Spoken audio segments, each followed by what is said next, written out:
nararamdaman ko na hindi mo pa tuluyang nakakalimutan si Benji.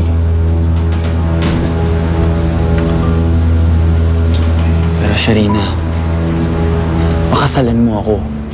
And I will make you forget about him. Pero, kung ayaw mo, I won't take it against you. Alam mo, Nelson, napakaswerte ko nakilala kita. Sharina, oo, hindi lang hinihintay kong sagot. Oo, Nelson. Tinatanggap ko magpapakasal ako sa'yo.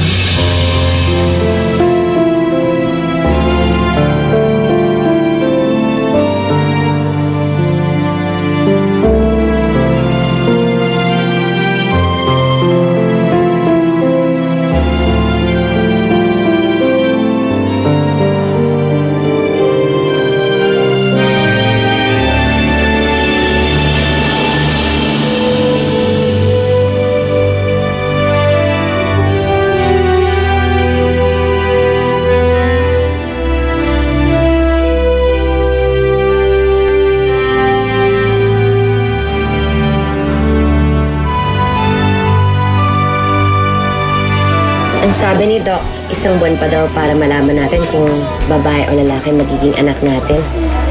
Tenshi, ikaw, anong gusto mo? Babae o lalaki?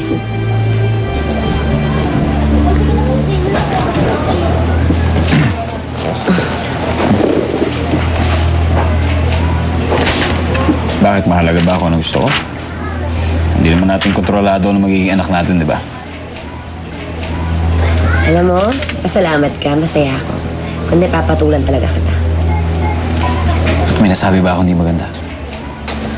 Wala. Hello, hello, hello!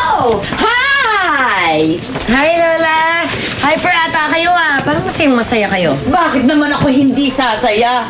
In-announce na ni Mayor sa munisipyo. Tuloy na ang kasalang bayan sa 1 linggo! Wow! Benji, narinig mo yun? Tuloy na yung kasal natin.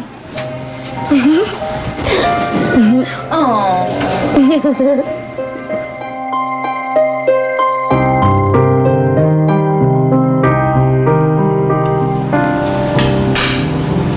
Ate Sharina?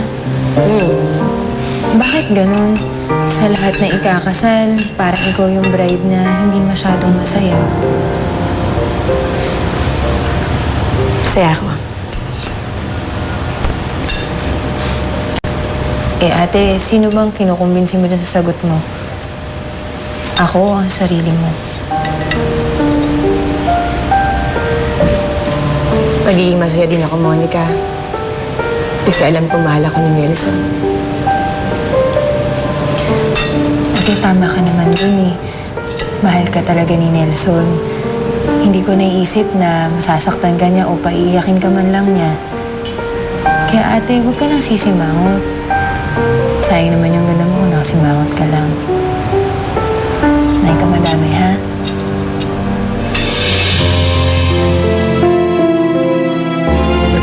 Ayos naman ang naging wedding rehearsal natin kanina. Wala na siguro magiging abira sa aktual na kasalan gaganapin bukas, ano? Sana nga po, Father.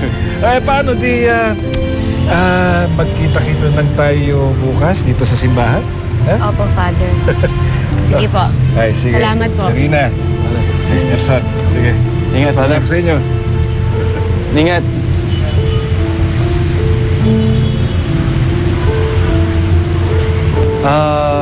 Ihatid na ba kita sa bahay? O gusto mo muna kumain?